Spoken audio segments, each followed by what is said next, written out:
What's up mga momshies? Good morning. Mommy Raf here with the crisis and we have Nura. Say good morning mga momshies. Good morning, mga Mamshies. Balot na balot siya.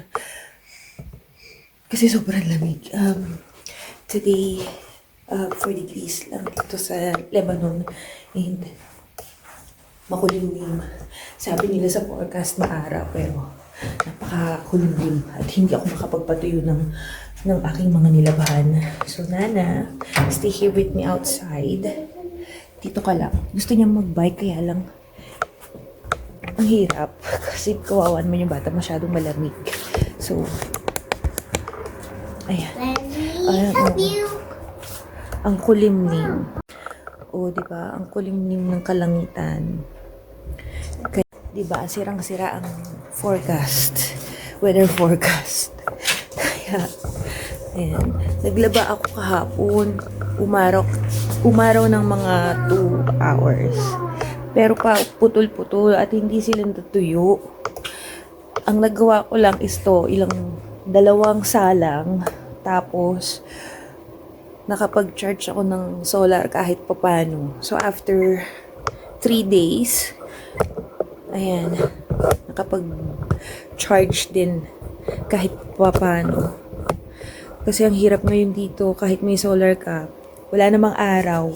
So, tipid ng kuryente talaga. Hindi ka makagamit ng mga appliances mo, hindi ka makapag-open ng ref. Yun nga, parang kailangan this winter, hindi kami mag-stock ng mga meat. So, may kinukwento si Nura kanina, kaya siya lumabas is, may nakita siyang snails dun sa may hagdanan papunta sa garden. And yes, lumalabas ang mga snails dito pag sana ba yung yan. Lumalabas ang mga snails dito pagkatapos ng ulan. And since hindi pa ganun umuulan ng dire-diretso at hindi pa ganun kalalaki yung snails, kaya hindi kami namumulot pa. Sabi ni Firas, it only happens once in a year. So, matrabaho din siya pagka niluto. Sabi nga niya, okay lang naman yun. Kasi, once a year lang naman nila ginagawa. Actually, it's a dish na native dito sa lugar nila. Na tawag dito na and it's also a native delicacy. Parang sa atin, di ba? Parang yung ginataang suso. Pero dito, since coconut is not one of their fruits, so sa kanila, binoboil lang siya with some spices. And of course, I will share to you kung paano namin ginagawa yun. At first time kong gagawin yun. And let's see kung magiging successful siya. And for as of today, regular mommy duties muna tayo. Ayan, sumilip na ang haring araw. At since kagabi, kahapon, naglaba ako. Mama, go Around inside. 2 o'clock ng hapon, makulimlim na siya. Hindi ko na nakita ang araw. So, I had to stop doing the laundry dahil solar. Baka ma-drain ang ating battery. At mas gusto kong ma-charge yung battery dahil sa gabi,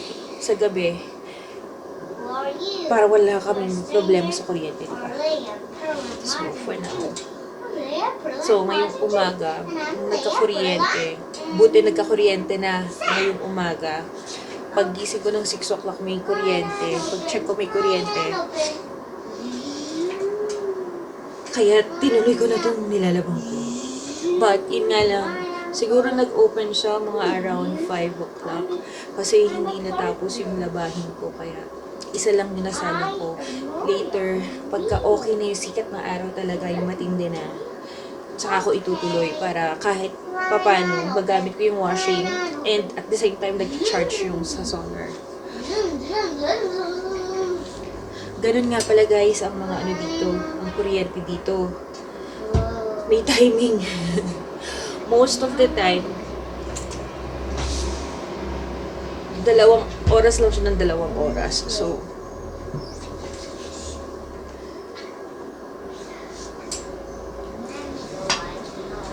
ngayon kasi, sabi ni Firas, sira yung timer na nag-automatic na mag-open ng electricity from the post. So, kailangan talaga laging inaabatan kung anong oras yung pag-open ng kuryente. Yung 2 weeks ago, nag-open siya ng 4 o'clock in the morning. 4 o'clock in the morning until 6. And, babalik siya ng 8 o'clock until 10. Tapos nun, ang kasunod nun, hapon na, 6 o'clock na ng gabi hanggang 8. And then, balik niya ng 12 o'clock ng madaling araw hanggang 2.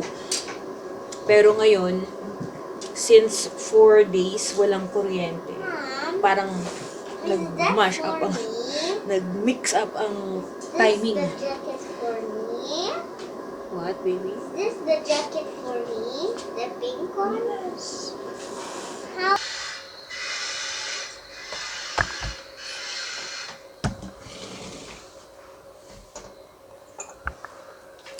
Ay, pasok na tayo. Napakalamig. Nawala na naman ang araw.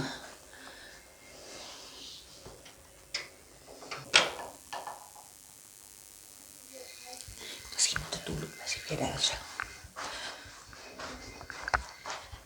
Maya-maya ako na siya gigisingin pala, maaga pa. Ayan. Excuse me, nahaching ako. Sorry. Ay, nako. Alam mo yung sanay na sanay ka sa init, tapos biglang ang lamig, di ba? Minsan hindi na nakakatuwa yung lamig dito. Hindi nakakatuwa na yung lamig dito, sobra. Kung dati na-enjoy, na parang ang sarap-sarap isipin nasa malamig na lugar ka. Kasi syempre sa atin napakainit di ba? Tapos nung nandito na ako, hindi na nakakatuwa. Hindi na ako nag-enjoy. Kasi, alam niyo yun, parang hindi mo magawa yung dapat mong gawin, lalo na dito sa kusina. Etong kitchen nila, hindi ko alam kung anong meron, pero pag pumupunta ako dito, para ako nasa kuweba.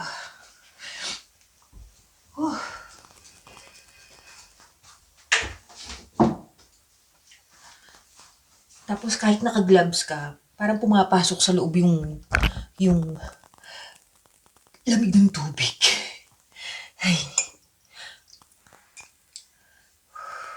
Alam mo, panlabang ko lang dito talaga.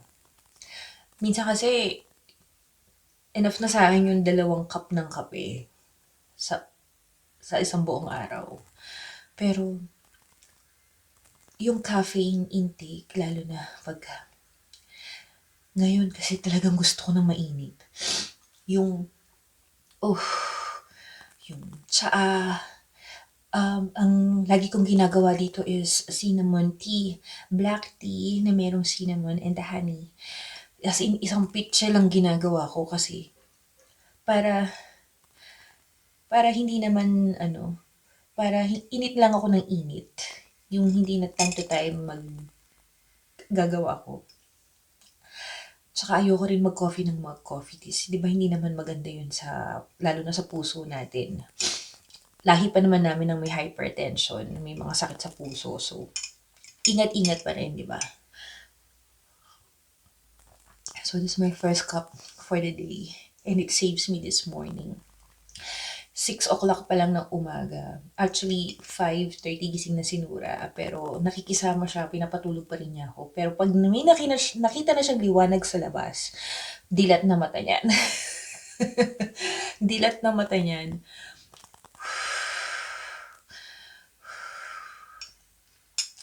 Kasi nga, dito, 4 o'clock pa lang ng hapon, madilim na. So, around 7:30, tulog na si Nura. Kasi parang yun yung hinahanap ng katawan niya na pagka mahaba na yung gabi. naantok na siya talaga. Kasi si Nura sanay matulog ng maaga sa Pilipinas pa lang. Around 9 o'clock, nasa ano na yan, tulog na yan sa kama. 8 o'clock nakahiga na yan. Tulog na siya ng around 9. So dito, pag mahaba na yung gabi, ganun rin siya. Which is, hindi ako nahihirapan sa kanya kasi pag umaga, gising na kagad siya. At least, hindi na ako nahihirapan gisingin siya or pagbangon niya sa umaga, pagpapasok, di ba? As in, fully charged na kagad siya. Wala na kagad init yung kape ko. But yun nga, I think, ang bad news is, ang bad news, mukhang mag-stop na naman ng school sila Nura. Why? Kasi si Firas kagabi, habang on the way siya dito sa bahay, nakita niya yung school, bumabalik yung mga settlers, yung mga evacuees from Dahia. It is in South Beirut. So tinanong niya, bakit? Bakit sila bumabalik dun sa school? Excuse me. Bakit sila bumabalik? Tinanong niya, bakit sila bumabalik sa school? Ang sabi ng isa,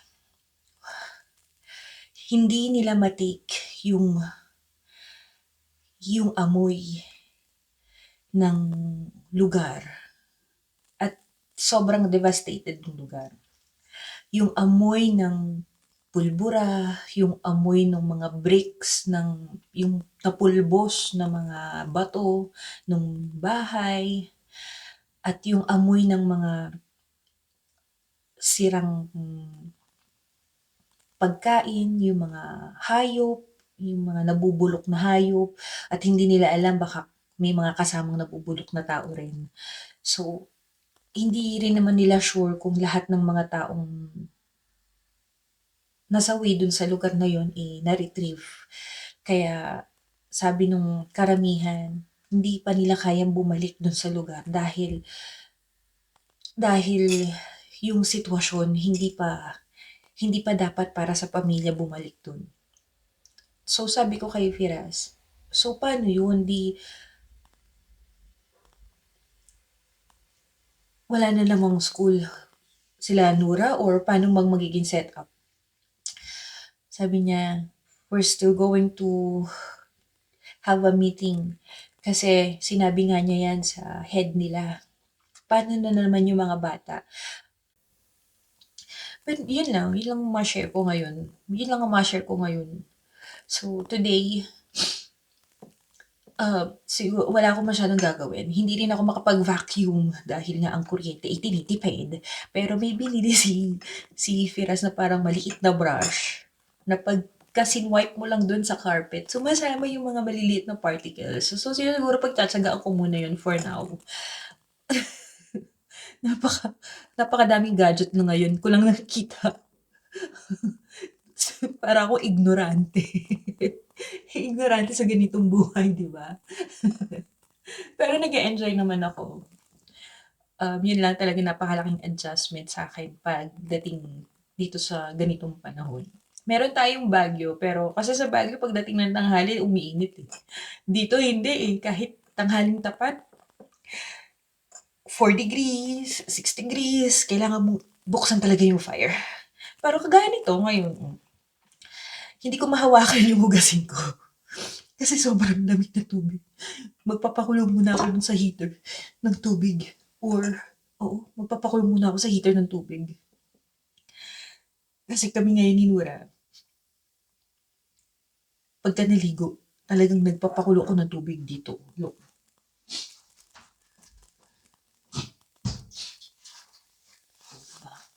Ang laki ng pakuluan ko ng tubig. Lagi itong nandito. Naka-ready. Kasi, lagi yan naka-ready dyan. Kasi nga, anytime, pag pupunta kami sa banyo, sisindihan ko muna yan, mga 10 minutes. Tapos, tsaka namin gagamitin. At meron akong gamit na timba talaga para hindi kami ano ng water. Kasi nga hindi ko rin mabuksan ng heater. Pag binuksan ko yung heater, in just less than an hour, madidrain ang battery dahil ang lakas ng konsumo ng kuryente ng heater namin. Kasi luma pa. Pero sabi ni Fira, sabi ko sa kanya, pag-ipunan natin next year, palitan natin yung heater kasi nga kung yung luma talaga malaki ang konsumo ng kuryente. Sabi nga niya, matagal na nga raw yun. Kaya yun rin ang iniisip niya. So let's see, guys.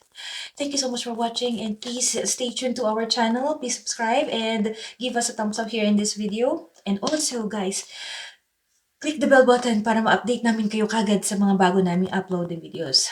Thank you so much for watching. Bye! Love you! God bless you all.